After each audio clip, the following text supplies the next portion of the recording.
When a human technician bleeds out from a reactor explosion, alien cubs whose blood is naturally lethal transform their toxic life essence into human blood, sparking an evolutionary revolution that turns biological weapons into universal healers.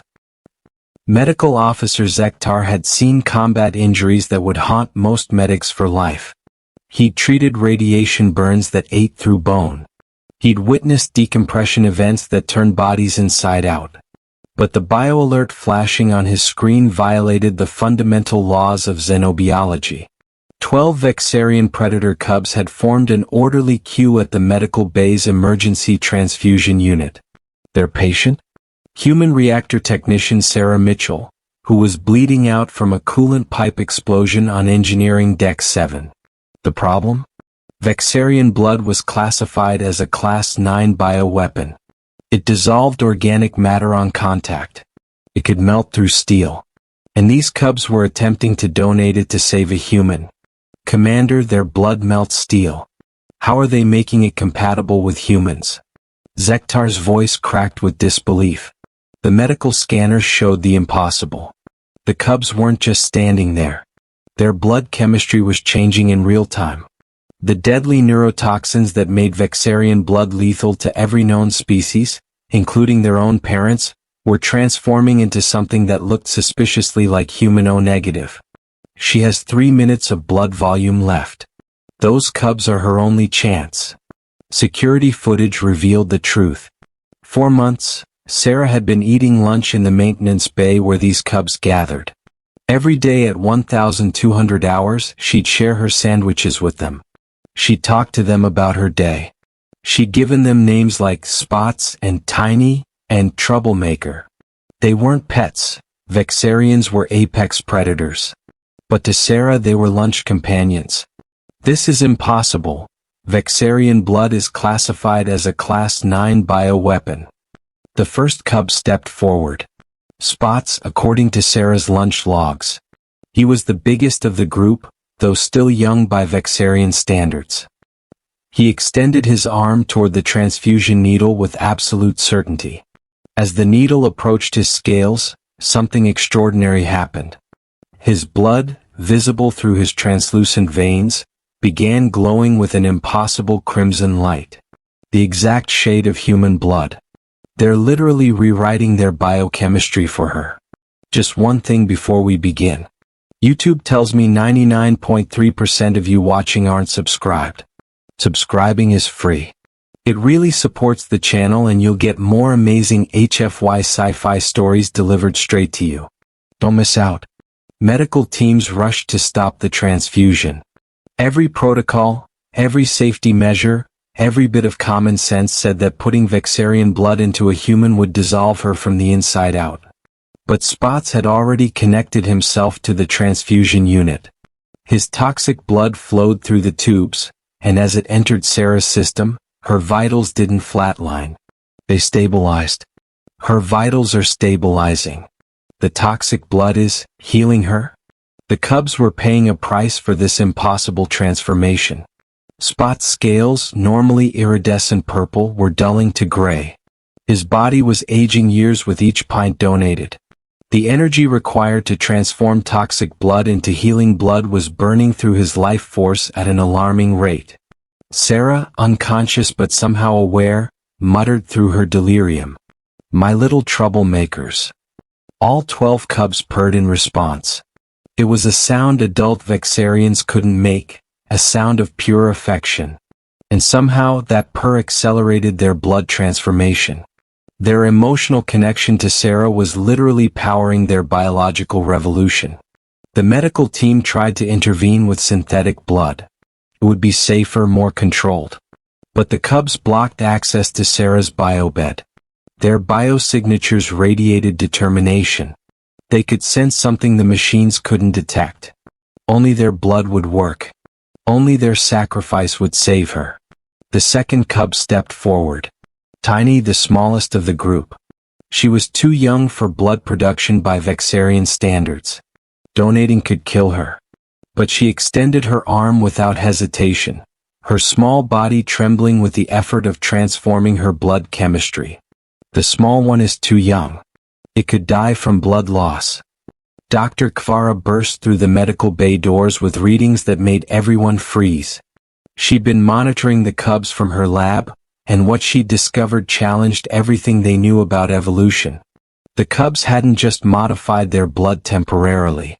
They'd grown entirely new organs. They've grown new organs. Secondary hearts that exist just to make human blood. The transformation was unprecedented. Each cub had developed a secondary cardiovascular system specifically designed to filter and transform their toxic blood into human-compatible plasma, platelets, and cells. It wasn't random mutation. It was directed evolution, powered by pure emotional determination. Even more remarkably, the cubs were coordinating. Each one was producing different blood components that Sarah needed. Spots was generating O-negative red cells. Tiny was creating clotting factors. The third cub, Troublemaker, was somehow producing stem cells. They weren't just giving blood. They were giving exactly what Sarah needed when she needed it. Each cub is producing exactly what she needs. They're coordinating at a cellular level. Multiple scientific interventions failed in ways that only proved the depth of the cubs' commitment. Attempts to synthesize their transformed blood failed. It required a living emotional connection to maintain stability. Trying to speed up the process caused the cubs to slow down, protecting Sarah from shock. When medics tried to limit their donations to safe amounts, the cubs began bypassing the medical equipment entirely, attempting direct vein-to-vein transfer. Sarah's medical records revealed another layer of impossibility. She had a rare blood disorder that made her incompatible with most human blood, let alone alien blood. Yet the cubs' donations were perfect matches. They weren't just transforming their blood into human blood. They were transforming it into Sarah's blood, specifically. This isn't random evolution, it's directed love manifested biologically. The cubs were showing signs of severe anemia now. Spots had collapsed after his second pint. Tiny was swaying on her feet. But they continued forming an orderly queue, each one taking their turn, each one giving until they couldn't stand. Their determination overrode every biological survival instinct. They're choosing exsanguination over stopping. They'll die before they stop giving. Suddenly, alarms shrieked through the medical bay. 12 adult Vexarians had been detected approaching at combat speed. The cubs' parents had sensed their offspring's critical blood loss. Worse, they detected human blood mixed with the scent. To adult Vexarians, this meant only one thing: their cubs were under attack. Pack leader Vorash exploded through the medical bay doors with 11 other adults, their natural weapons extended, their toxic blood superheated for combat. They'd come to kill whatever was draining their cubs. The medical staff scrambled for cover. Then they saw the truth. Their cubs weren't being drained. They were giving. Willingly. To a human. The cubs, swaying from blood loss, formed a protective circle around Sarah's biobed. Even barely conscious, they positioned themselves between their parents and the human they were saving. Spots, despite having given 3 pints, managed to chirp weakly. Sarah blood shared lunch blood, now we share life blood. The adults' rage transformed into confusion. Their bioscanners were detecting something impossible in their cubs. The young ones had permanently altered their biology. They could no longer produce toxic blood. Only human-compatible blood. They'd made themselves evolutionary outcasts from their own species. They can never be true Vexarians again. They've chosen her over their nature. The medical displays showed the critical truth. Sarah still needed 2 more liters of blood. 7 of the 12 cubs were already in critical condition. The mathematics were cruel and simple. There wasn't enough blood in the remaining cubs to save her. The smallest cub, Tiny, barely conscious from her donation, looked at her parent with dimming eyes. She never let us eat alone. We won't let her die alone.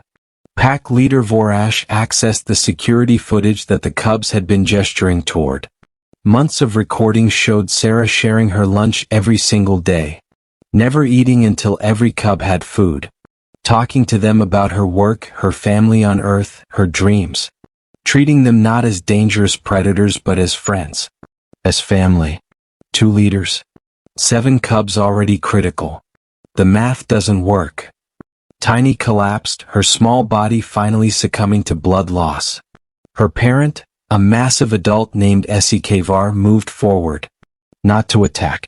Not to remove their cub. But to take Tiny's place in the queue.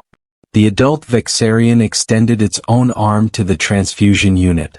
The medical bay fell silent. Adult Vexarians had blood so toxic it was weaponized. Their blood was their power, their identity. For 1,000,000 years, they'd been defined by their lethal life essence. And now, an adult was attempting to transform it. If she earned their blood, she earned ours. Pack leader Vorash's blood took longer to convert than the cubs. Adult biology was more fixed, more resistant to change. But slowly, impossibly, his toxic purple blood began shifting to red. The secondary hearts that the cubs had grown began appearing in the adults, sparked by pheromone communication from their offspring. The cubs were teaching their parents how to transform. Through scent, through sound, through electromagnetic pulses, they were sharing the biological conversion process. Teaching million-year-old cells how to become something new. How to heal instead of harm. More adults stepped forward. Each transformation was agonizing, their bodies fighting against the change. But they persisted, watching their cubs sacrifice everything for a human who'd done nothing more than share sandwiches and conversation. Sarah received her 2 liters. Then 3. Then 4. Her vitals stabilized completely. The bleeding stopped. Her body began producing its own blood cells again. She would live. 50 Vexarians, cubs and adults, stood weakened but proud in the medical bay. They'd given so much blood that many could barely stand. But they'd done something more than save one human. They'd rewritten their species' destiny. Dr. Kvar's announcement silenced the room. They haven't just saved Sarah. They've created a new type of universal donor blood that can save any species. The transformed Vexarian blood wasn't just compatible with humans. It was compatible with everyone. The cubs' sacrifice had given their entire race a new evolutionary path. From toxic warriors to universal healers. From taking life to giving it. Sarah's eyes fluttered open. She looked around the medical bay, seeing exhausted cubs and adults surrounding her bed. Many were connected to 4 drips, receiving fluids to replace what they'd given. Her voice was weak but clear. You didn't have to do this. Tiny, recovering in her parents' arms, managed a weak chirp. Family does. The medical equipment registered something else unprecedented. Sarah's blood now carried Vexarian immunity markers. The transfusions hadn't just saved her. They changed her. She was now immune to toxins that killed every other species. She was, in a very real sense, part Vexarian. She's got our immunities now. She's literally part Vexarian. Within hours, emergency signals flooded in from across the galaxy. Vexarians on 300 worlds were spontaneously developing the ability to transform their blood. Cubs were teaching adults. Adults were teaching elders. The entire species was evolving in real time, inspired by 12 cubs who'd chosen a human over their nature. The Galactic Medical Council convened an emergency session. Representatives from every major species watched in awe as Vexarians demonstrated their new ability. They could consciously control their blood type now. They could become universal donors for any species in need. Biological weapons had become the galaxy's emergency blood supply. Sarah, still weak but recovering, addressed the assembly from her biobed. The cubs surrounded her, some still connected to IVs, but all refusing to leave her side. I just shared my sandwiches because eating alone makes food taste worse. The simple truth of it stunned the assembly. She hadn't trained them or modified them. She just treated them like they mattered. Shared her food because it felt right. That simple kindness had triggered the largest evolutionary leap in recorded history. From bioweapons to biosaviors in one generation. The council's vote was unanimous. The Mitchell Protocol was established, recognizing blood donation across species as the highest form of evolution. The willingness to transform one's life essence for another transcended biological imperatives. The Mitchell Protocol, blood given freely transcends blood taken. Sarah was offered positions across the galaxy. Chief Medical Advisor, Director of Interspecies Relations, Ambassador to the Vexarian homeworld. She turned them all down. The Cubs need their lunch partner back. The Vexarians made their own announcement. Their entire society would restructure around blood donation instead of blood taking. The 12 Cubs who'd saved Sarah would become the first blood ambassadors, teaching others how to transform through giving. Statistics began pouring in. In just 6 hours, transformed Vexarian blood had saved 10,000 lives across 50 species. Hemorrhaging stopped. Rare blood types matched. Universal compatibility achieved. The Cubs' sacrifice was rippling across the galaxy, saving lives they'd never know about. 3 months later, the medical bay had transformed into something unprecedented. The Universal Donation Center, where Sarah worked her maintenance shifts while coordinating the galaxy's first interspecies blood network. The 12 original Cubs, fully recovered but forever changed, served as her assistants. Every drop shared creates a bond that spans stars. The Cubs had developed another ability. They could sense when any being within a light year needed blood. Their transformation had made them biologically empathic, connected to the life force of others. When someone needed blood, the Cubs knew. And they responded. Adult Vexarians arrived daily to donate. What had once been their greatest weapon was now their greatest gift. Their blood adapted to any recipient, becoming whatever was needed. O-negative for humans. Purple 7 for Kelrothi. Crystalline plasma for the Zephyr. Universal donors in the truest sense. We were weapons. Now we're medicine. The transformation had spread beyond blood. Vexarians were developing other beneficial biological changes. Healing saliva. Regenerative tissue. Antimicrobial skin. The Cubs' sacrifice had unlocked something dormant in their DNA, the ability to heal rather than harm. But the most remarkable change was social. Recipients of Vexarian blood reported feeling connected to their donors. Not telepathically but empathically. They could sense when their donors needed help. A human who'd received blood knew when their Vexarian donor was hungry. A Kelrothi recipient felt when their donor was sad.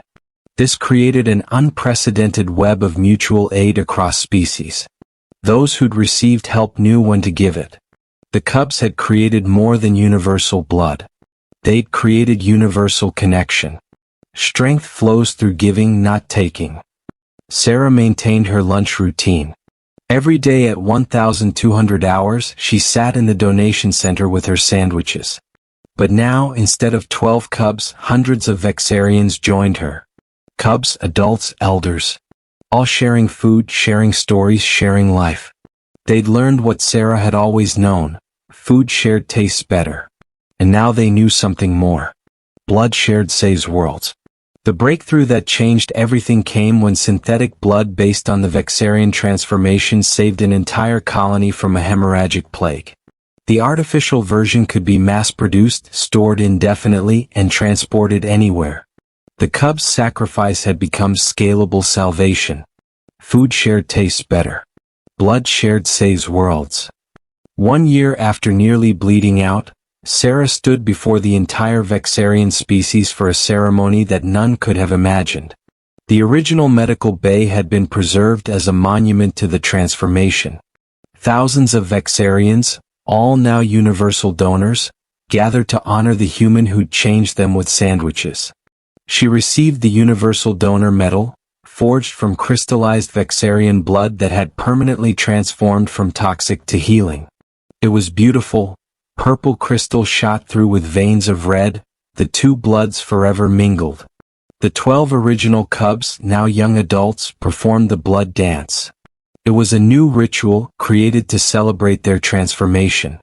The dance showed their journey from toxic warriors to healing donors. from taking life to giving it, from isolation to connection. Pack leader Vorash, his blood now permanently human-compatible, made an announcement that would reshape Vexarian culture forever. Our children will now come of age through their first donation, not their first kill. The ceremony was beautiful, moving, profound. And then Sarah did something perfectly Sarah. She noticed a coolant leak in the medical bay ceiling. In the middle of her own ceremony, she grabbed her tools and started fixing it. The entire assembly erupted in laughter. This was the human who'd changed their species, and she was still just a maintenance tech who couldn't ignore a leak. They say blood is thicker than water, Sarah said, still working on the leak while addressing the crowd. But the full saying is, the blood of the covenant is thicker than the water of the womb. These cubs became my family through choice, through sacrifice. That's the thickest bond of all. The ceremony concluded with something unprecedented. A galaxy-wide donation drive. Every Vexarian on every world donating simultaneously. Millions of liters of universal blood, stored for whoever might need it. The cubs' sacrifice had become a species-wide commitment. We come of age through giving life, not taking it. As Sarah returned to her maintenance work, the cubs followed. They always would. She'd save them with sandwiches. They'd saved her with blood. Together, they'd saved a galaxy with the simple truth that giving is stronger than taking. From shared sandwiches to shared blood, the smallest kindness created the greatest change. Years would pass. The universal donation centers would spread to every inhabited world. Vexarian blood would save billions. The cubs would grow old, teaching new generations that strength meant giving, not taking. And Sarah would keep sharing her lunch, keep fixing leaks, keep being the human who saw lonely predator cubs and thought they might be hungry. But in that moment, as Sarah shared her sandwich with 50 young Vexarians, all proud donors, all bearing the mark of their transformation, the galaxy understood a fundamental truth. Sometimes the most powerful revolution begins with the simplest act. A shared meal. A kind word. A willingness to see others not as they are, but as they could be. They saved my life with blood. I saved theirs with lunch. The transformation was complete. An entire species had evolved from toxic to healing. From predator to protector. From taking to giving. All because one human technician couldn't bear to eat alone, and 12 cubs couldn't bear to let her die alone. As the lights dimmed in the Universal Donation Center, as Vexarians across the galaxy lined up to give blood to those in need, as Sarah Mitchell shared her sandwich with the cubs who'd become her family, one truth echoed through the cosmos. The blood of the covenant, the blood given by choice, by sacrifice, by love, truly was thicker than the water of the womb. The cubs had proven it. Their parents had confirmed it. And Sarah had inspired it, one shared sandwich at a time. The greatest revolution in galactic history hadn't started with weapons or politics or technology. It had started with a human who saw lonely cubs and shared her lunch. It had continued with cubs who saw a dying human and shared their blood. And it would persist as long as beings remembered that giving is the greatest power in the universe.